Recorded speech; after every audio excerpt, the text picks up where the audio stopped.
What's everyone? Today we're going to show a move where we pass our opponent's guard. What we're going to do is we're going to hit a stack pass. This is specifically useful when you're playing against people who have flexible guards. And then we're going to do a leg drag that's going to expose our opponent's back. So we're going to also attack the back as part of the same sequence. So let's start. Let's say I took my opponent down and they're going to be on their back. As soon as that happens, I want to engage. I don't want to just take someone down and leave them so that they can do a technical stand-up and re-stand up. So what we want to do really, as soon as we take someone down, we want to engage. The way I do so usually is I want to push their knees into their chest. Here, there's not a lot that they can do, and with all my weight, I'm actually pressuring forward. From here, what I'm going to do is I'm going to circle both my wrists inside, and I'm going to find the heel, the back of the heel, and I'm going to push forward. So it's going to look like this. When that happens, I do not want to rush the move. So as soon as I push forward, both my knees are going to go in to close the distance, and I'm going to squeeze my knees, pinch them in onto his hips, onto my opponent's hips. So I'm pinching my knees in here.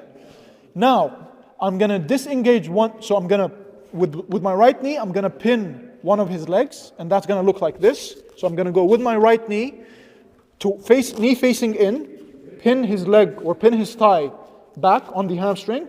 Now, because I'm pinning the leg, I can disengage the arm. This arm can now go and fetch for the opposite leg. I can grab the foot, and I'm going to drag it across my body. So you see, grab the foot, drag it across my body.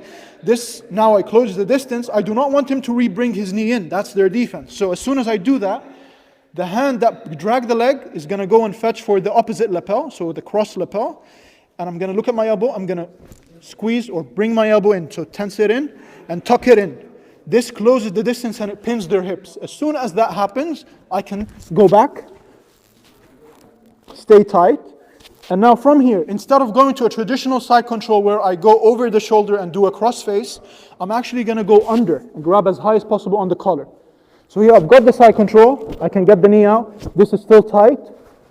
Wherever they go, I'm very close to them. Now I'm going to climb up higher, and with this high collar grip, I'm going to do a very strong explosive shrug where I lift both my elbow and my shoulder whilst grabbing, and that's going to force them to turn to expose their back. So here, cross grip. As that happens, I'm not going to give them enough space. As soon as that happens, my chest is going to close the distance, so it's going to be my chest on their back. My chest on their back, and when that happens with my chest on their back, I'm going to go and find my seat belt. So the collar grip, my arm is going to release the collar grip, and it's going to go through like a seat belt. Usually I like to grip like this, so I clench my fist and grab over my fist.